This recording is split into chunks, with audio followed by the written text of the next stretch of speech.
Señoras,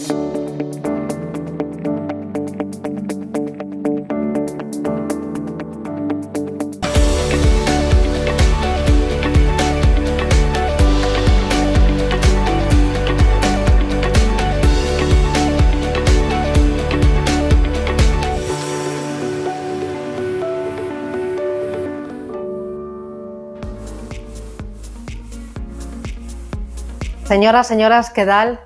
Bienvenidos a este encuentro que hacemos para Fan Society, en el que vamos a poner el foco en la renta fija. La verdad es que hemos comenzado este año 2021 colocando en el mapa de los peligros o de los riesgos como primer elemento la pandemia. Nuestro objetivo es vencer al virus. Tenemos cierto temor a que vuelvan las restricciones y también cierta precaución ante el ritmo de vacunación. Pero por otra parte, estamos viendo cómo los gobiernos están metiendo a la economía todos los estímulos fiscales necesarios y los bancos centrales también, de forma coordinada, están chutándole al mercado lo que necesita para evitar que el daño en la economía se convierta en estructural. Hoy vamos a buscar valor renta fija y lo vamos a hacer con 3 gestoras internacionales. Hoy me acompaña Jesús Ruiz de Allianz Global Investor. Jesús, ¿qué tal? Buenas tardes, bienvenido. Buenas tardes, muchas gracias, encantado. Nos acompaña también Álvaro Fernández Arrieta de Capital Group. Álvaro, ¿qué tal? ¿Cómo lo llevas? Hola, Susana, buenas tardes. Encantado de estar aquí contigo y con Fan Society. Bueno, y también nos acompaña Manuel Mendivil de Alcano. ¿Qué tal, Manuel? Tenía muchas ganas de coincidir contigo, encantada. Hola, igualmente, buenas tardes. Bueno, a mí me gustaría, antes de entrar en los distintos activos, dónde y cómo encontrar valor, cómo tiene que ser esa gestión, un poco, porque estamos viendo que los bancos centrales le están chutando a la economía todo y más, lo que sea necesario. ¿Cuánto más, Jesús? ¿Esto es infinito? ¿No hay límites al poder de darle a la máquina de los bancos centrales?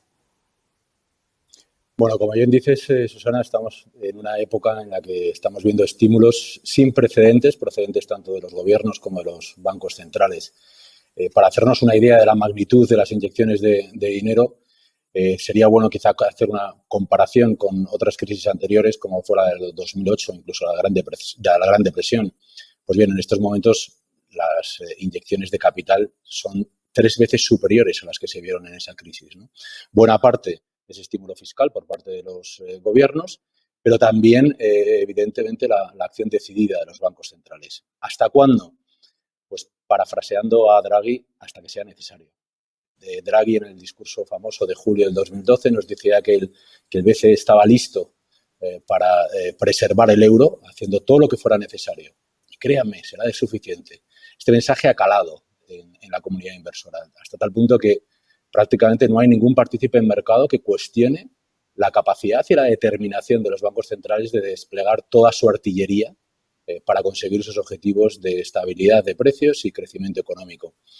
Hablamos de medidas tanto convencionales, como son las subidas de la fijación de tipos de interés, como no convencionales. Y aquí pues entra en juego el programa de expansión cuantitativa, los programas de compra de activos, las inyecciones de liquidez, los teleterreos famosos del BCE, o incluso los programas de forward guidance, ¿no? de orientación de expectativas.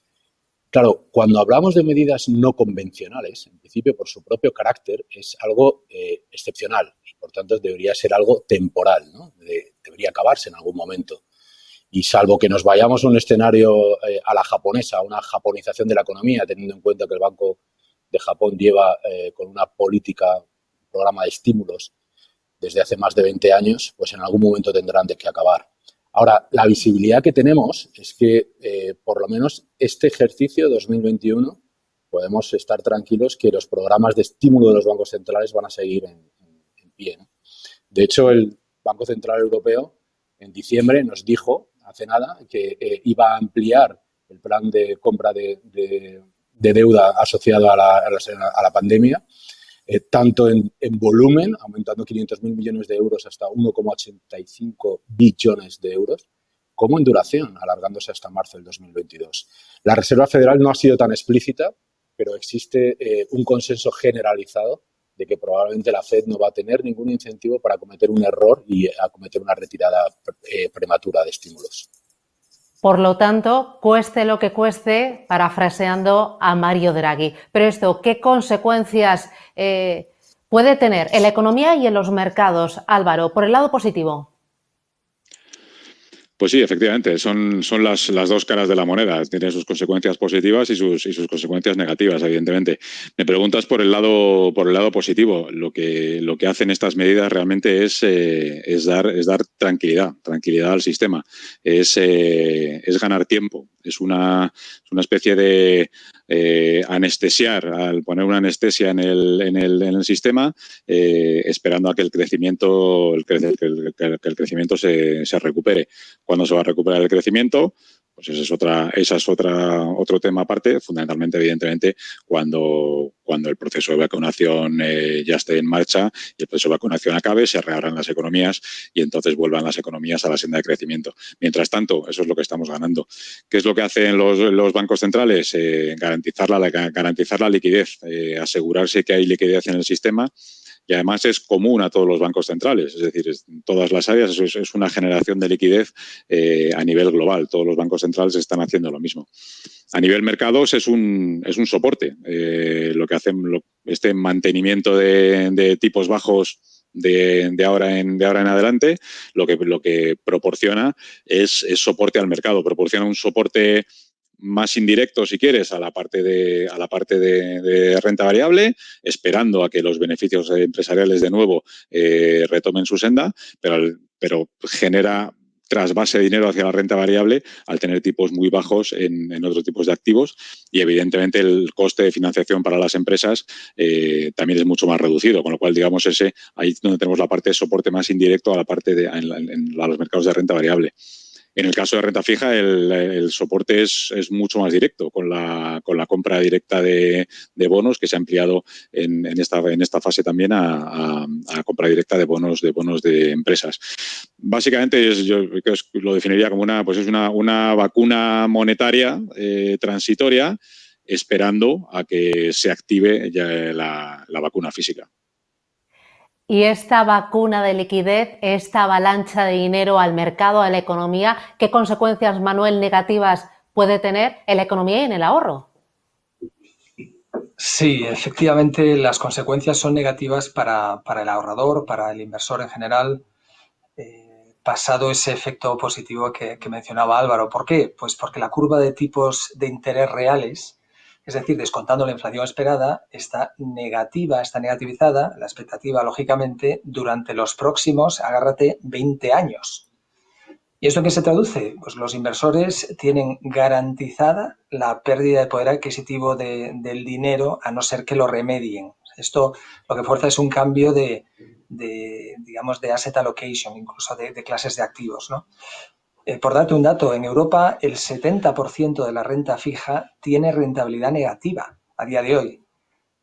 Y cuando miras los vencimientos inferiores a 4 años, solo el 6% da una rentabilidad superior al 0,2%, que no es nada. Es decir, el 96% de la renta fija, con vencimientos dentro de los 4 años, próximos 4 años, tiene una rentabilidad menor al 0,2%. Estas son las consecuencias. Bueno, en este escenario yo estoy escuchando cada vez más un rum que dice que hay que poner en el mapa de riesgos debido a esa avalancha de liquidez la inflación. ¿Vosotros veis la inflación por algún lado, Álvaro? Sí, la respuesta sí que vemos que evidentemente, cosa que no pasaba en los años anteriores, hay que empezar a pensar o empezar a plantearse la inflación o, como tú decías, a ponerla en el radar. Es indudable que las medidas que se están llevando a cabo son per se inflacionistas. Y, de hecho, los bancos centrales van a preferir asegurar o consolidar el crecimiento económico una vez que este empiece a producirse, antes que estar mucho más atentos mucho más con ganas de controlar la variable inflación. De hecho, la Fed ya ha dicho que está de acuerdo en tolerar niveles de inflación superiores a su objetivo del 2%. Y es verdad que en Europa estamos muy lejos de esos niveles. Estamos, vamos, si cogemos la inflación de los últimos, no sé, los últimos 20 años, estamos mucho más cerca del 1 que del 2, y especialmente si nos vamos especialmente a los últimos 10 años, con lo cual ahí todavía nos queda mucho recorrido.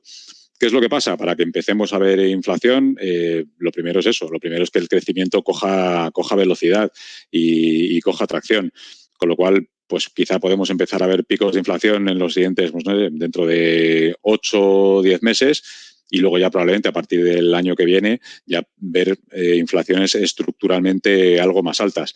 Pero no tienen por qué ser niveles preocupantes y habrá que verlo, porque también tenemos que ver cómo cambian los hábitos de los consumidores a futuro. Ese futuro repunte de la inflación, Manuel, ¿cómo uno debe protegerse en el día de hoy? Pues básicamente no teniendo liquidez o lo que es equivalente, no teniendo depósitos. Es decir, hay que estar invertidos, el ahorrador, el inversor tiene que estar invertido en activos que efectivamente que protejan de la inflación, que se revaloricen con la inflación, que no pierdan valor con ella. En renta fija, que estamos hablando, porque claro, en activos alternativos hay más opciones. En renta fija, sin duda es mejor las duraciones cortas que las duraciones largas. Y también los tipos, la renta fija a tipo flotante, mejor que la renta fija a tipo fijo, que tiene relación con lo que he mencionado de la duración. ¿Qué otras consecuencias hay? Los gobiernos, la deuda soberana negativa, ni tocarla. Luego hay otras clases de activos, como he mencionado, el real estate, etcétera, que tradicionalmente también protegen de la inflación. Pero en renta fija es lo que he mencionado, activos a tipo flotante, duraciones cortas y con una rentabilidad absoluta que al menos proteja de la inflación esperada, yo diría por encima del 2%. Y mirando al otro lado de la balanza, si queremos aprovecharnos o anticiparnos a un futuro repunte de la inflación, Jesús, ¿esto cómo lo hacemos? La verdad es que no es una pregunta fácil si la circunscribimos al ámbito de la renta fija, dado que uno de los enemigos naturales de la renta fija es precisamente la inflación, ¿no? Y teóricamente la inflación pues puede producir o suele producir dos efectos, dos implicaciones en el mercado. Por un lado, puede terminar desencadenando un proceso de subida de tipos de los bancos centrales. Este escenario ahora mismo no lo contemplamos, no estamos ahí, desde luego hasta 2 años vista el mercado no descuenta expectativa de subida de tipos, con lo cual lo dejaríamos apartado. Pero la segunda implicación en mercado normal es provocar un empinamiento de las curvas, ¿no? Y de hecho es lo que estamos viendo especialmente en la curva del Tesoro americano. Es decir, el tramo corto de la curva del Tesoro americano no se mueve porque está firmemente anclado por la Reserva Federal, por los tipos a corto plazo, y sin embargo sí que estamos viendo cómo los bonos de mayor duración están cogiendo pendiente, las tires están repuntando, ¿no? En esa medida, en ese sentido, en línea con lo que decía Manuel, evitar tomar duraciones largas, pero uno de los activos tradicionales o alternativas más clásicas a la hora de beneficiarse de un repunte de inflación son precisamente los bonos ligados a inflación, que deberían revalorizarse por el componente de expectativas. Si ampliamos un poquito el marco de referencia y consideramos que hay otros activos, Manuel hacía referencia al real estate, pero también tenemos las commodities o incluso determinadas divisas, y eso lo aproximamos, hacemos la aproximación a la renta fija, pues podríamos encontrar valor en deuda emergente de aquellos países exportadores de divisas, ¿no? Y tomaríamos posiciones pues, en aquellos países que en deuda local, denominada en divisa local, que sean netamente exportadores y que tengan un buen perfil de riesgo, ¿no? Como puede ser Chile o como puede ser Rusia. Lo que es evidente es que nos enfrentamos a un largo periodo de muy bajos tipos de interés o tipos de interés en negativo, con crecimientos moderados y con inflación cuando llegue, esperemos que también moderada. En este entorno, dentro de la renta fija, yo entiendo que cualquier ahorrador tiene para construir una cartera, tener renta fija por diversificación, por descorrelación y también por búsqueda de rentabilidad. Pero, ¿qué tipo de renta fija merece la pena? ¿Dónde, Manuel, encontráis valor vosotros? Bueno, el entorno de tipos y económico que estábamos mencionando, que mencionaban Álvaro y Jesús, es un entorno favorable a compañías con modelos de crecimiento. En general, el crecimiento económico suele ser bajo, y de ahí el estímulo monetario que estábamos hablando, pero claro, en un año de recuperación como este, estamos hablando de crecimientos de PIB entre el 5 y el 6% en Europa, parecido en Estados Unidos, China 6%, Japón 5,5%, en fin, son tasas de crecimiento que no se ven todos los años. Y en este contexto, por supuesto que hay opciones con liquidez y con distribución de rentas, con distribución de cupón interesantes. Las compañías medianas grandes en años como este lo hacen siempre bien, es el entorno más favorable para este tipo de compañías.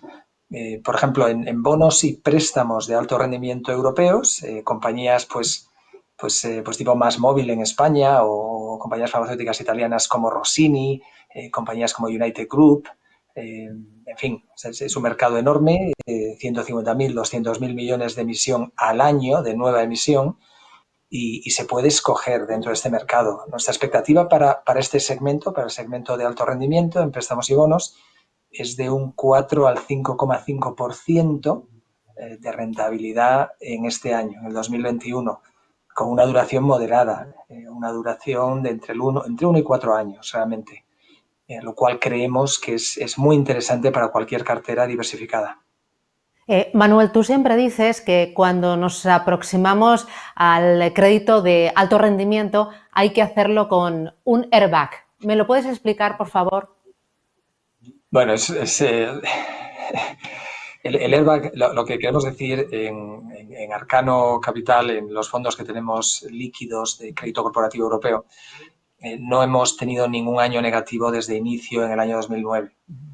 Ni en el 2020, por cierto, ni en el 2018, ni tampoco lo tuvimos en el 2015 o 2013, etcétera. Entonces, lo que quiero decir es que hay muchas formas, igual que en renta variable, también en renta fija corporativa, que es lo que estamos hablando. Bueno, pues es posible, lógicamente, centrarte, es lo que hacemos nosotros, en el segmento que tiene colateralización de activos, que tiene menor volatilidad y donde tomas menos riesgos. Pero aún así, las rentabilidades, bueno, pues como decíamos, para el mercado, ¿no? Esperamos que sean del 4 al 5%, que son positivas. De hecho, comparado con la bolsa, por ejemplo, porque el mercado quizá no es tan conocido en España, pero es curioso que el alto rendimiento europeo, mirando atrás, los últimos 15 años, ha tenido una mejor rentabilidad que el Eurostoxx 50, que la bolsa suiza, que la bolsa italiana, la española ni te cuento, pero no solo mejor rentabilidad, también ha tenido menor volatilidad, lo cual es un dato muy curioso, ¿no? Al final ese ratio rentabilidad-volatilidad es lo que buscamos todos como inversores. Y digamos, esta comparativa positiva también se da en Estados Unidos. Por cierto, lo sacó el Wall Street Journal hace 2 semanas. Así que, bueno, creemos que como todas las estrategias de inversión se pueden hacer con más o menor grado de agresividad. Nosotros tenemos un 80% más de los meses de los últimos 10 años en positivo, que ya lo quisieran muchos fondos de renta variable, ¿no? A eso me refería, que se puede hacer, digamos, con un sesgo conservador la inversión en alto rendimiento. Pues enhorabuena por los resultados. Me voy con Allianz Global Investor. Vosotros, en la parte de renta fija, ¿dónde veis valor? Pues en un escenario en el que estamos todos casi en una búsqueda desesperada de yield, ¿no? y con una propensión a un apetito por el riesgo acusado, gracias a la tranquilidad que nos aporta el soporte de los bancos centrales, creemos que la deuda emergente surge como una alternativa casi natural, ¿no? Y hay toda una serie de argumentos a favor de considerar la deuda emergente como factor a incorporar en carteras. En primer lugar, por la propia TIR, la propia rentabilidad esperada de la deuda emergente. Es decir, tanto la deuda gubernamental como la corporativa aportan un salto cuantitativo muy significativo comparado con otras categorías de activos. Estamos hablando, sin irnos demasiado a aspectos demasiado agresivos dentro del mercado, a retornos en torno al 4 o el 6%. En segundo lugar, el crecimiento. Es evidente que el perfil de crecimiento económico de los países emergentes es superior y en este sentido pues el FMI acaba de revisar al alza las previsiones de crecimiento para estas economías en 3 décimas hasta un 6,3% para 2021. Claro, estos son datos agregados. Aquí al final cuando hablamos de deuda emergente estamos metiendo en el mismo saco a prácticamente 85 países que son tremendamente heterogéneos, que tienen perfiles muy distintos, ¿no? Y si rascamos un poco y hablamos por regiones, pues evidentemente pues parece que Asia tiene un perfil de crecimiento más benigno. China se espera que crezca a tasas del 8%, la India en torno al 10%, y Latinoamérica podría quedar algo más rezagada, ¿no? Teniendo en cuenta que está capeando peor la pandemia y que además en el ejercicio 2021 vamos a tener un año particularmente cargado en lo electoral, ¿no? Con legislativas en México y en Argentina y con presidenciales en Perú, en Ecuador y en Chile, ¿no? Tercer argumento a favor de la deuda emergente sería el dólar. Un dólar débil lo facilita, un dólar fuerte pues es siempre un obstáculo. Y por último, los flujos, ¿no? Los flujos de capitales internacionales claramente están soportando el activo, especialmente en deuda local. Vale, me has convencido, renta fija emergente, pero ¿te puedes mojar un poquito más y concretarme, no sé, duraciones, regiones, moneda local o divisa fuerte? Sí, evidentemente siempre hablamos de la necesidad de ser selectivo y por dar 3 pinceladas rápidas. Preferimos deuda denominada en divisa local antes que divisa fuerte. Muchos de los países, pues muchas de estas divisas han sufrido un castigo que juzgamos excesivo en los últimos ejercicios y podrían beneficiarse en un entorno de recuperación cíclica global. En segundo lugar, por regiones, y ya daba pistas antes, nuestra región favorita es Asia, que supone una combinación de mayor crecimiento, tires muy atractivas y bastante diversidad en lo que es incluso en rating crediticio, porque tenemos desde países que son AAA tipo Singapur a otros que están con un perfil ascendente muy claro, ¿no? Y por último, como pincelada quizá un poco más exótica, podríamos incorporar en cartera lo que apuntaba antes de deuda en divisa local de países emergentes exportadores tipo Rusia, tipo Chile, que se pueden beneficiar de un escenario global de reflación. Bueno, tu turno, Álvaro. En renta fija, ¿dónde más podemos encontrar valor en este año que lo tenemos complicado, difícil? Es complicado encontrar valor fuera de los activos que comentaban mis compañeros. Nosotros también pensamos que el valor se encuentra en el segmento de high yield, en el segmento de renta fija emergente. De hecho, como sabes, tenemos un fondo de generación de rentas que tiene un histórico de 20 años haciendo exactamente eso, buscando rentas, y donde las encuentra es precisamente en estos dos grandes activos, ¿no? El problema es, por aportar algo diferente, es que hacemos con la gente un poco más de perfil un poco más conservador, ¿no? Esa gente que no asume la volatilidad de los activos de high yield o renta fija emergente. La solución sería bajarnos un punto del riesgo y bajarnos a crédito global de grado de inversión. Evidentemente el tema está más complicado. Es importante también no olvidar el papel que nosotros siempre lo decimos, ¿no? Ya lo sabes, no olvidar el papel de la renta fija en las carteras, que al final se trata de diversificar respecto a renta variable, de obtener rentas, de proteger el capital y de protegerte contra picos de inflación, ¿no? Es verdad que el crédito de grado de inversión es un activo que se ha seguido comportando muy bien desde la crisis del año pasado, incluso se sigue comportando muy bien al final del año pasado, básicamente por las medidas de los bancos centrales, por las noticias sobre las vacunas y por el despejarse la incertidumbre sobre las elecciones en Estados Unidos. Pero esos son con las que ya no contamos, con lo cual eso ya no vale para 2021. Con lo cual ahora tenemos que poner en la balanza, por un lado, la parte positiva de la solidez en el crecimiento, el soporte de los bancos centrales y la búsqueda de yield que comentaba Jesús. Y por otro lado, el tema de las valoraciones, que son unas valoraciones que ya están muy ajustadas en el activo. Claro, con esas altas valoraciones o valoraciones ajustadas, ¿cómo desde Capital Group incorporáis ese investment grade en cartera?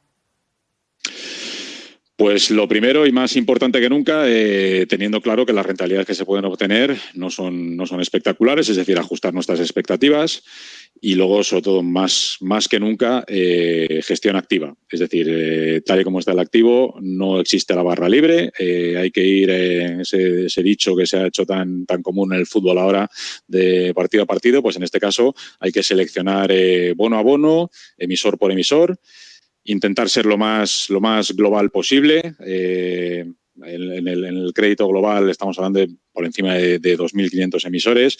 No es un año de intentar hacer apuestas muy concentradas. El camino hasta la vuelta al crecimiento va a ser complicado, va a ser con baches.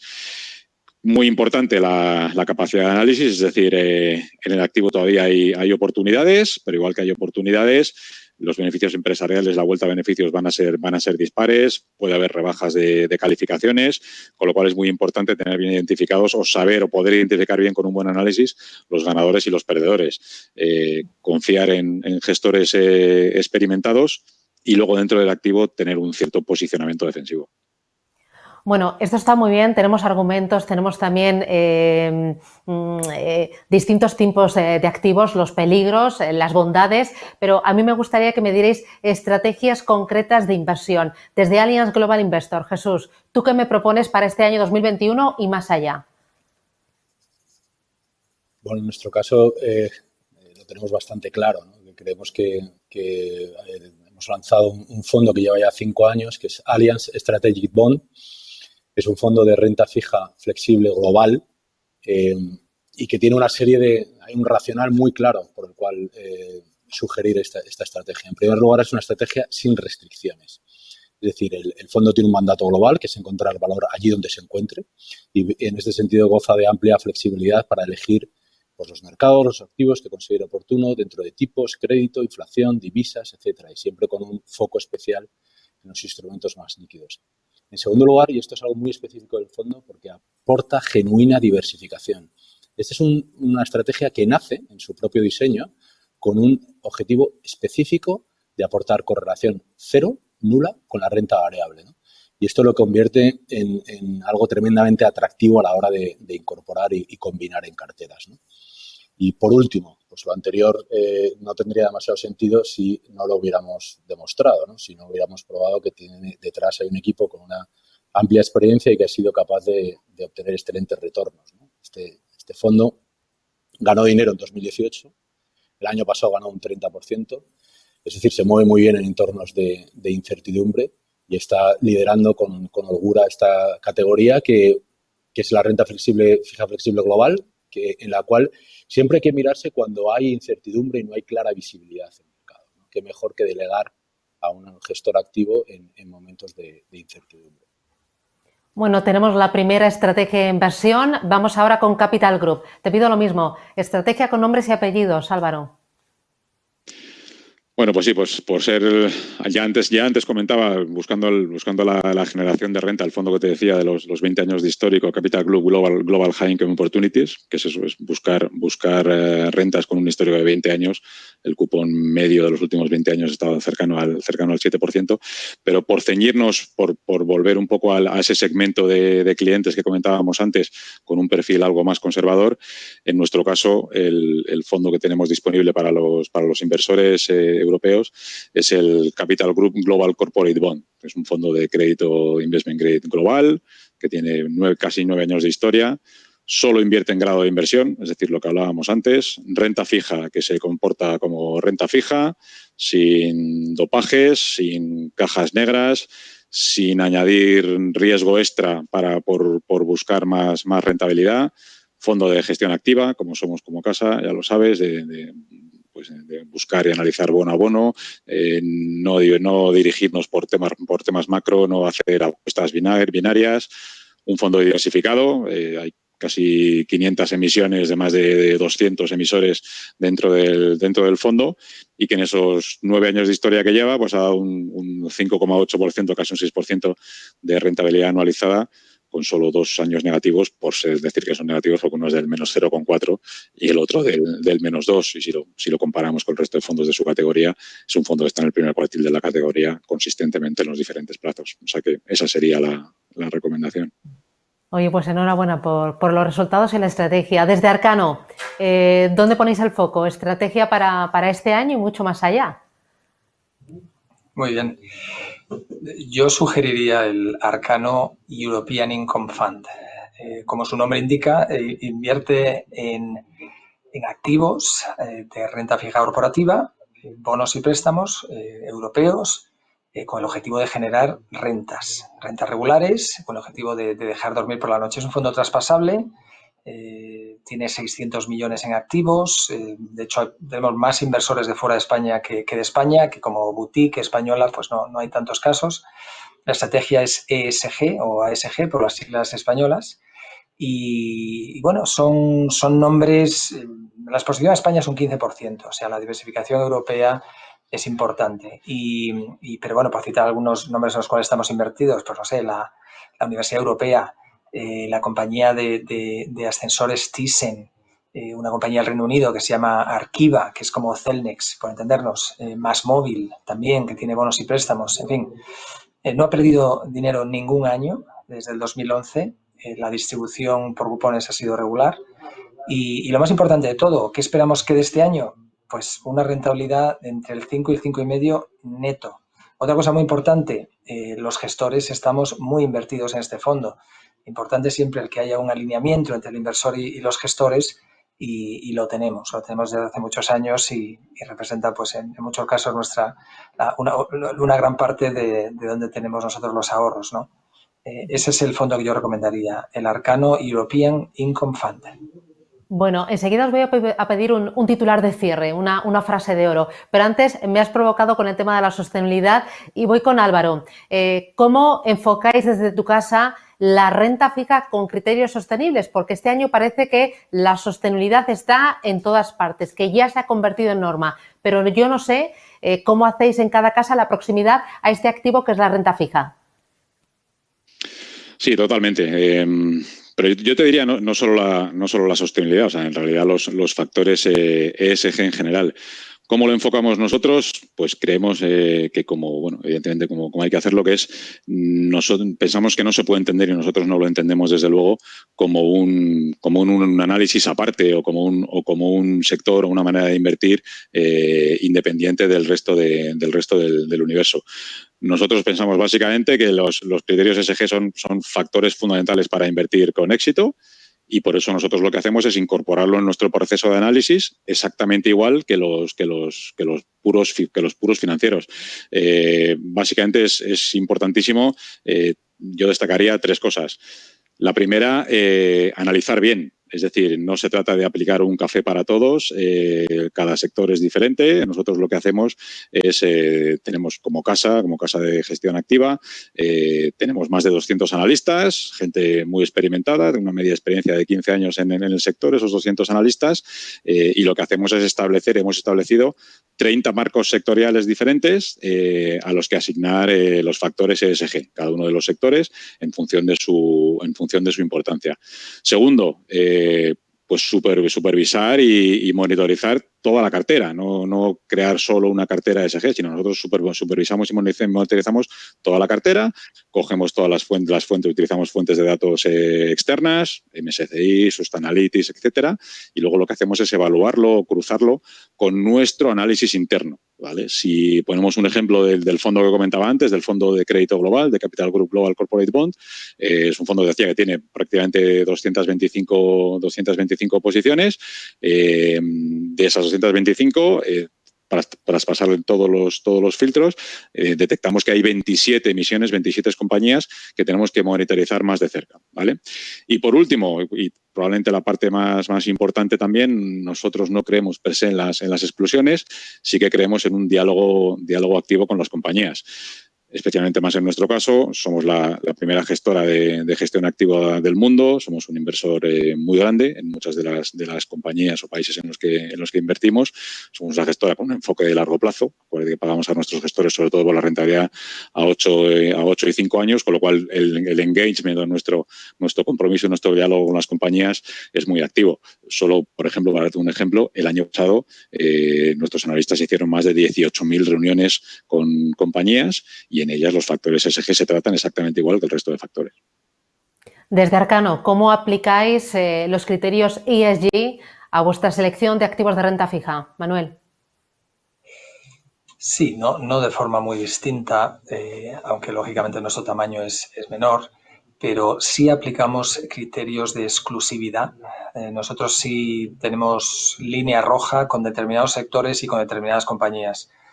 Y sin nombrar a ninguna, pero vamos, rechazamos y hemos rechazado recientemente compañías, pues por ejemplo, italianas que han tenido sus más y sus menos con asuntos, digamos, relacionados con las contrataciones públicas. Hemos también rechazado, de hecho no invertimos en compañías del sector de juego.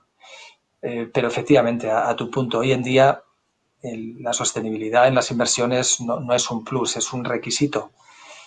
Y tampoco es una moda, todos, vamos, obviamente en este negocio hoy en día lo tienes que tener, pero nosotros fuimos la primera gestora española en firmar los principios de Naciones Unidas de inversión responsable, ya en el 2009, la primera. Y el primer fondo de renta fija en España, quiero decir, gestionado desde España, ESG, el primero también ha sido nuestro, que es el Low Volatility Income Fund, European Income Fund. Y lógicamente, pues con todas las garantías, igual que mis compañeros, lógicamente con muchísimo filtro en lo que hacemos. Pero te daría un ejemplo también como casa, que me parece interesante. Acabamos de ser también pioneros en el lanzamiento del primer fondo de private equity de impacto en España. Hemos hecho un primer cierre de 170 millones y bueno, esperamos llevarlo a 300 millones de euros. ¿Y esto de qué se trata? De esto del impacto. Bueno, lo que hace referencia es a las inversiones, en este caso, en private equity europeo y norteamericano, con intención de generar un impacto, como el nombre indica, positivo social, medioambiental y a la vez un retorno financiero interesante. Claro, el retorno que estamos esperando en este fondo es del 10-12% neto para el inversor. Se trata de tratar y fomentar a través de la inversión, a través de la gestión de la inversión, pues el desarrollo, por ejemplo, de la transición ecológica, agricultura sostenible, educación, etcétera. O sea, atamos literalmente la inversión a la medición del grado de impacto que tiene el modelo de negocio de cada empresa en la cual invertimos sobre, pues como decimos, factores sociales, medioambientales, etcétera. Desde Allianz Global Investor, Jesús, vosotros también lo lleváis en el ADN. ¿Cómo aplicáis esos criterios a la hora de gestionar? La verdad es que somos una de las gestoras internacionales que llevamos más de 20 años haciendo sostenibilidad y yo creo que si después de las intervenciones de mis compañeros alguien no está convencido de la sostenibilidad, pues va a ser difícil, ¿no? Yo quería dar un ángulo un poquito distinto y hablar de la sostenibilidad en una categoría de activo más desconocida, que es la deuda emergente, porque no es exactamente igual, ¿no? No se aplica de la misma forma. Y, de hecho, la evidencia empírica demuestra que precisamente los mercados más ineficientes, como es el caso de la deuda emergente, es en el que la incorporación o la consideración de factores extrafinancieros aporta más al inversor, ¿no? Y aporta tanto en términos de rentabilidad con mayores retornos como en términos de riesgo, reduciendo significativamente la volatilidad al eliminar los riesgos de cola, ¿no? Como decía, no se puede aplicar exactamente los mismos parámetros que tenemos en sostenibilidad global a categorías como renta variable, renta fija genérica, al apartado de emergentes, ¿no? Y requiere una adaptación específica. En primer lugar, porque tenemos un déficit de datos y esto es especialmente acuciante en el caso de los emisores corporativos, ¿no? La calidad de los datos no es la misma para nada en economías y en mercados desarrollados que en emergentes. Y, en segundo lugar, tenemos que tener en cuenta la propia naturaleza, la propia idiosincrasia de este activo, ¿no? De hecho, nosotros en Allianz, por ejemplo, lo que hacemos es un filtro muy riguroso en lo que respecta a países y ahí utilizamos una serie de indicadores que nos proporcionan proveedores externos y lo que hacemos es un ranking por países de cada uno de los pilares de la inversión sostenible, es decir, por un lado la G, por otro lado la E y por otro lado la S, ¿no? Y aplicamos distintos pesos. La G, por ejemplo, en países emergentes tiene un peso muy específico, la gobernanza. Tiene que, en nuestra consideración, le aportamos un porcentaje de un 50%. En segundo lugar, los aspectos sociales, que serían un 30%, y los efectos medioambientales un 20%. Todos aquellos países que queden en el pelotón de cola de cualquiera de los tres pilares, automáticamente son excluidos, ¿no? De esta forma, pues excluimos aproximadamente 1 de cada 4 países emergentes. En términos de emisiones, estamos hablando de que excluimos aproximadamente el 20% del universo invertible. Y lo cierto es que esto te permite anticiparte y detectar con antelación determinados programas, ¿no? Hemos visto, por ejemplo, que hemos salido o hemos vendido o no hemos entrado en países como Líbano o Zambia, que han tenido recientemente problemas, ¿no? Entonces, sí a la sostenibilidad, bienvenida sea, y especialmente aporta todavía más valor en aquellos mercados cuanto más ineficiencias detectemos.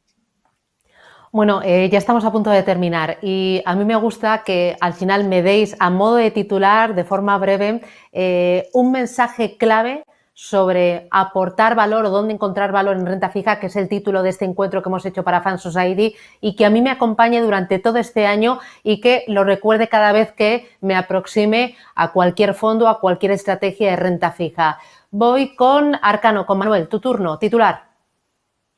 Titular, un poco largo, pero frente a los depósitos al menos 1%, renta fija corporativa europea al 4 o 5% neto con distribución trimestral de cupones.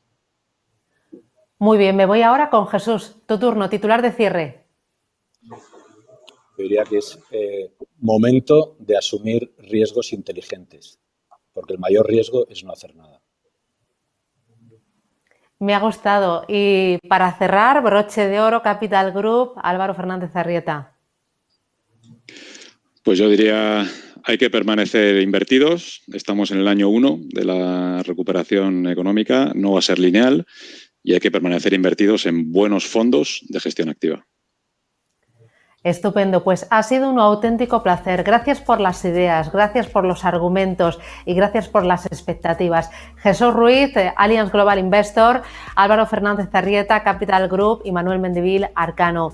Un auténtico lujo, se me ha pasado volando, he disfrutado y me llevo ideas y contenido de alta calidad. Gracias y hasta pronto, nos encontramos en un nuevo evento para Fund Society. Gracias y hasta pronto. Gracias.